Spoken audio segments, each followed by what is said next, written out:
going on, everybody? Well, welcome to McFarland's Corner. I'm Mike McFarland, the Lake Fork Guide. We are going to give you guys a public report for the week, get you caught up because it's about to get real exciting. So again, welcome to Lake Fork, man. If you live in the area, awesome. You know what this lake is capable of. If you're coming to visit, then you have certainly maybe been here before, or you have seen some things, learned some things, and heard some things about the world famous Lake Fork, and we're glad to have you here. Hopefully this will help you dial in and catch some bigger, more and bigger fish. All right. First thing we're going to talk about is the lake levels, current conditions.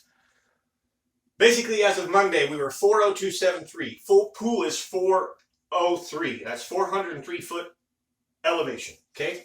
402.73 means we are 3 inches below full pool. Usually they'll hold it around 3 to 6 inches below full pool this time of year. And they won't let it sit full pool because we get a lot of rains, a lot of flood water coming. So, but from Monday through today, today's Thursday, the lake basically is just trickled up a little bit, nothing measurable. And it's 402.78. 0 to 2 clarity. It really depends on where you are, okay? If you are in the main body, you're going to see some decent water, maybe 1 foot visibility. You might go into the south end and see some 2 foot. You get in the backwaters, any of the shallow backwaters, and you may have some what looks like real dirty water, 0 visibility, and it actually might be 6 inches, 1 inch. 6 inch to 1 foot. And then there is some 0 if you go far enough. So avoid the 0. You don't need to be up on the dirty water. But here's the most important thing, these temperatures. You know, we have been up and down. We had we had record-setting temperatures a few weeks back that really warmed the water up. Fish made a move into the shallow water. And then we followed it up with not quite record cold, but real close, 70 hours below freezing. And we've really dropped that water back down from the 60s of where it was, riding in the 50s, 50 to 55, 53, 57.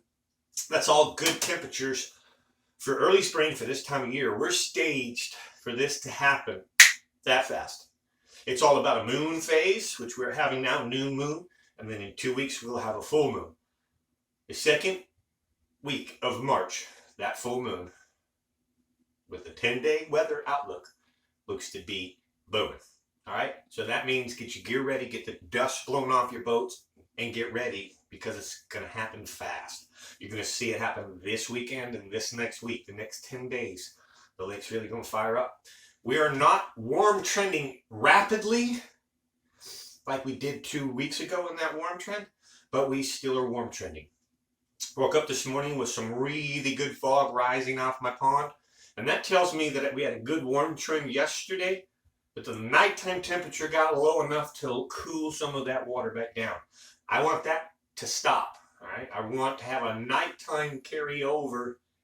I want a warm day, warm the water, carry over a day to the second or third day, and you will not believe what happens. All right, so I will tell you, we've already had some warm trend between the 4 days of the week coming out of the cold last Sunday, and the fishing picked up. There's fish in the shallows, they're biting, soft plastics are working, reaction baits, some reaction baits are working, not all. Your typical stuff like a chatterbait and spinnerbait, rattle traps. So it just depends.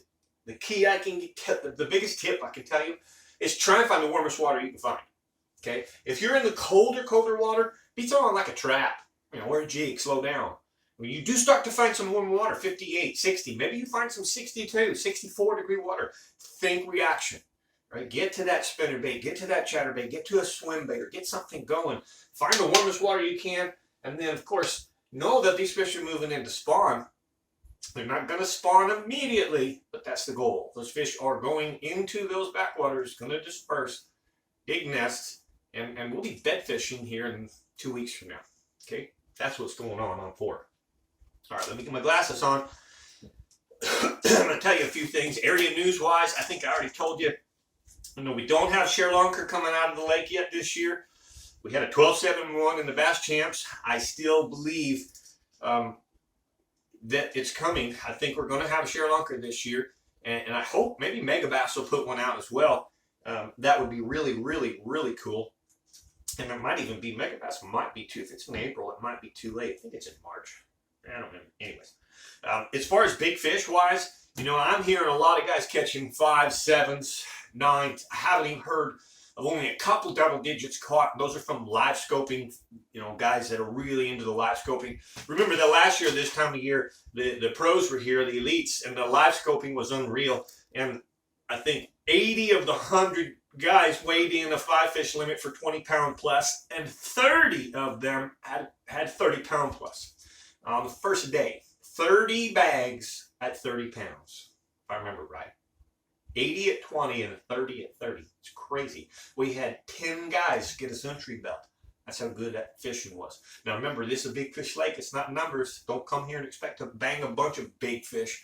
You can go target little fish and catch a whole bunch. If you fish for it to win, you need that. You need 6, 7 bites a day. Heavy weight, heavy bag. Okay, best 5 weighing 32 pounds.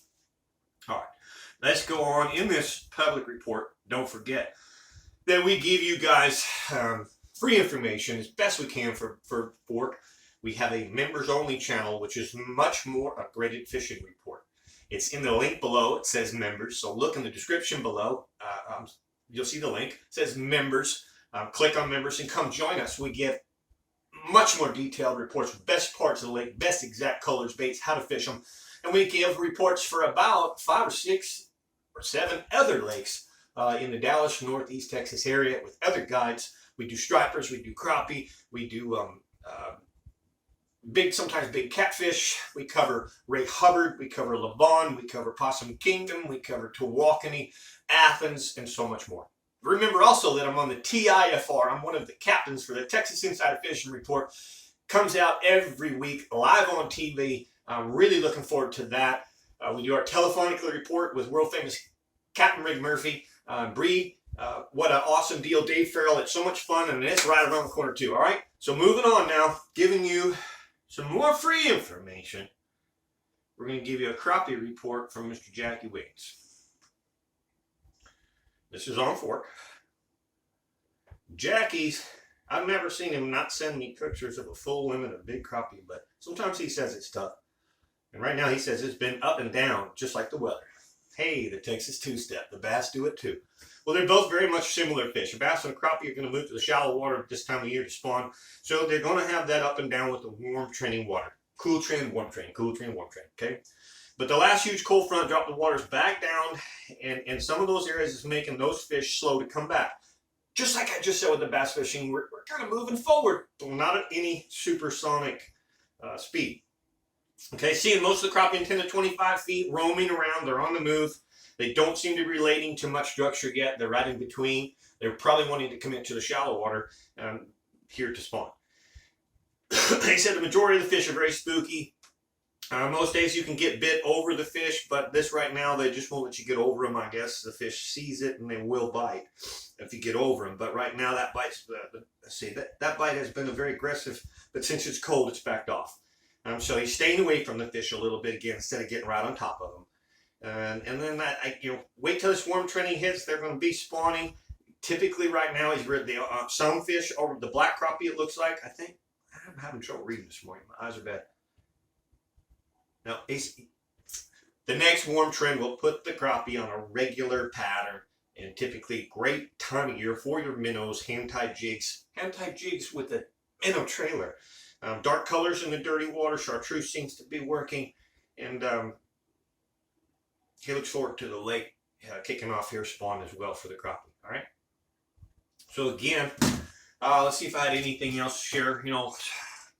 Got a lot of cool things I can tell you about. A chatterbait this time of year, get your arm hurt.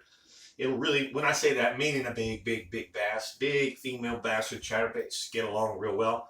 And so I want to give 2 things, double whammy punch. One out to the sponsor and to the Lake Fork Lures. Second is I want to talk about a bait that's been around quite a long time, but there is no better trailer for your chatterbait or vibe jig, and that's a Lake Fork. I know it as a Live Magic Shad. Since Lake Fork Trophy Lures has been rebranded, praise the Lord, it's going to be alive for a long time.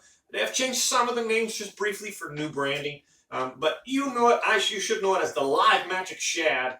And there's a patent on this thing that tail, instead of running like this with all the others, is turned like a whale tail. Okay, and that was tested in a swimming pool right next to the Lake Fork Trophy Factory by Mark Pack. It was discovered that with that tail being whaled that way, it got more swag, easier, at a slower pace. The others have their tail this way. They can't turn the whale tail with the segment combination because it's patent. I witnessed this. I witnessed this go down. I know what this was all about. And it's, again, the very best trailer you can have. This is there. It's all kinds of sizes, 3.5, 4.5. There's a big one you can use all by itself like a swim bait. But on the chatterbait, that's my favorite way to get my arm hurt on pork. Big old bass. Lake Fork Lures, check them out. They'll get you a vibe jig and try their trailer. You know, the Zaco, I use the Zaco too. Okay, I've got one right here. There's the Zaco. And that trailer tail, as you'll see, is straight up and down, not turned. Okay, the Zaco is awesome. It's a different presentation, but it ain't a Lake Fork Trophy Lures. All right, just ask old Brett Hyde about that. I know Brett Hyde designed the Zaco. There's a reason for that. But anyways, all right, guys, appreciate you. One more quick reminder: if you want more details about fork bass fishing, if you want to know about Ray Hubbard, you want to know about Levon, Possum Kingdom, Tawakoni—Tawakoni's got some awesome bass fishing in it. 5-pounders all over the place. You want to know that? Where they're at? You want to know how to catch them? Subscribe to my members only channel. Just look in the description below, click on the link, and come join us. We would love to have you. Hit the like button if you found this good. Comment below. Be safe out there on fork. As fork fires up, it gets busy. So remember, stay in your bow lanes and pay attention. And I wish you all the very best fishing. God bless.